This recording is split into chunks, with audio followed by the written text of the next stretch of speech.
অনেকদিন ধরে মাছের পুরপুরি খাইনি, মাশাল্লাহ আজকে মাছের পুরপুরি দিয়ে পেট ভরি ভাত খাবো। দুর্দান্ত লাগবে, কিন্তু গরম ভাতের সাথে মাছের পুরপুরি খেতে না কি যে ভালো লাগবে। আসসালামু আলাইকুম, সবাই কেমন আছেন? আশা করি সবাই অনেক বেশি ভালো আছেন। তো মাছের পুরপুরি করব ছোট মাছ দিয়ে, সাতমিশালি মাছ দিয়ে। তো কিভাবে করব তো প্রথম থেকেই দেখতে থাকুন। সাথে 4-5টা আলু কেটে নিয়েছি, দিয়ে দিলাম 4-5টা পেঁয়াজ কুচি, আর স্বাদ অনুযায়ী ঝালের জন্য মরিচের গুঁড়া, হলুদের গুঁড়া সবগুলি পরিমাণ মতো দিয়ে দিলাম, লবণও পরিমাণ মতো দিয়ে দিলাম, সাথে দিয়ে দেবো ধনিয়া গুঁড়া। সবকিছু মশলা পরিমাণ মতো দিয়ে দিয়েছি। এখন দিয়ে দেবো আদা জিরা বাটা, তো সাথে দিয়ে দিলাম সয়াবিনের তেল। এখন আদা জিরা আর রসুন বাটাটা দিয়ে দিলাম, দিয়ে সুন্দর করে একবারে নিয়ে নিলাম। একেবারে হাতের সাহায্যে আলু আর পেঁয়াজটা মশলার সঙ্গে ভালো করে কষলে কষলে মেখে নিলে না, এই আলু পেঁয়াজ দিয়ে মেখে ছোট মাছের পুরপুরি খেতে কি যে ভালো লাগে। বন্ধুরা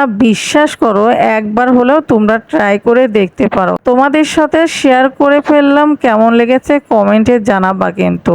আর এই মাছের পুরপুরি দিয়ে 1 প্লেট ভাত নিমিষেই কিন্তু খেয়ে নিতে পারবো, এত মজা হয় কি বলবো। টাটকা মাছ দিয়ে যদি এরকম আলু পেঁয়াজ দিয়ে যদি মাছের পুরপুরি হয়, তাহলে কিন্তু আর কোনো কথাই থাকে না। তো বন্ধুরা তোমাদের সঙ্গে আজকে শেয়ার করে ফেললাম, এই কেমন লেগেছে অবশ্যই কমেন্টে জানাবা। এখানে ট্যাংরা মাছ, পুঁটি মাছ, বাটা মাছ, এখানে বেলা মাছ, সব মিশালি মাছ আছে, কিন্তু সব মিশালে মাছ দিয়ে আজকে পুরপুরি করব। আপনাদের ভাইয়া সেই পছন্দ করবে, কারণ সে ছোট মাছের পুরপুরি অনেক পছন্দ করে। সাথে যদি হয় ডাল, তাহলে আর তো কোনো কথাই থাকে না। তো যাই হোক বন্ধুরা, এই তো সুন্দরভাবে হাতের সাহায্যে কিন্তু মেখে নেওয়া হয়ে গেছে। দেখতে পাচ্ছ তো কালার কিন্তু সেই সুন্দর ফাটাফাটি কালার এসেছে, দুর্দান্ত। আর এখনই যে সুন্দর ফ্লেভার বাড়াইছে, মনে হচ্ছে এখনই খেয়ে ফেলি। তো যাই হোক বন্ধুরা, তোমাদের কাছে কেমন লেগেছে কমেন্টে জানাবা। আর এইরকম রেসিপি হলে 1 প্লেট ভাত কিন্তু অনায়াসে খেয়ে ফেলতে পারবা। তো বাসায় ট্রাই করে দেখতে পারো, অনেক ভালো লাগবে। আর এই রান্নাটা যদি মাটির চুলাতে রান্না করা যায় না,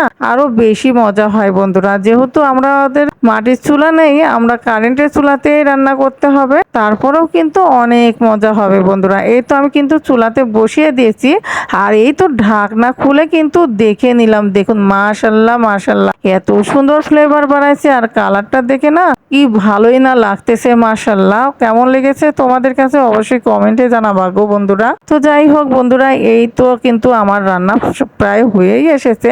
এখন একটু হালকা হিটে রেখে দেব, তাহলে কিন্তু ধীরে সুস্থে হবে, তাহলে রান্নাটা মজাও হবে। আর এই শেষ মুহূর্তে এসে রান্নাটা খুবই চুলার পাওয়ারটা কমে রাখতে হবে, না হলে কিন্তু নিচে লেগে গেলে একবারে ভালো লাগবে না। চুলার পাওয়ারটা একবারে লো হিটে রাখতে হবে। তো আমি লো হিটে সুন্দর করে মাছটা রান্না করে নিব, খেতে না কি যে মজা হবে গো।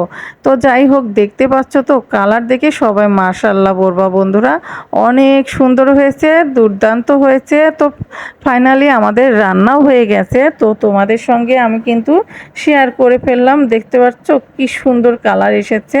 আর যেহেতু রান্নাটা রাত্রেবেলায় করেছিলাম, তো রাতের বেলা রান্না করার জন্য কালারটা কেমন এসেছে তোমাদের কাছে জানি না, কিন্তু খালি চোখে বিশ্বাস করো দুর্দান্ত হয়েছিল, খেতে এত ভালো হয়েছিল।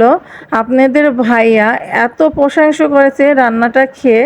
তো যাই হোক, এইরকম করে যদি বাসায় সবাইকে খাওয়ানো যায়, সবাই কিন্তু একবারে প্রশংসায় পঞ্চমুখ করবে। তো যাই হোক, ভিডিওটি ভালো লাগলে সবাই লাইক করবা, কমেন্ট করে জানাবা, আর আমার ইউটিউব চ্যানেলটি সবাই সাবস্ক্রাইব করে দিবা। এখনকার মতো বিদায় নিচ্ছি, আল্লাহ হাফেজ, আসসালামু আলাইকুম।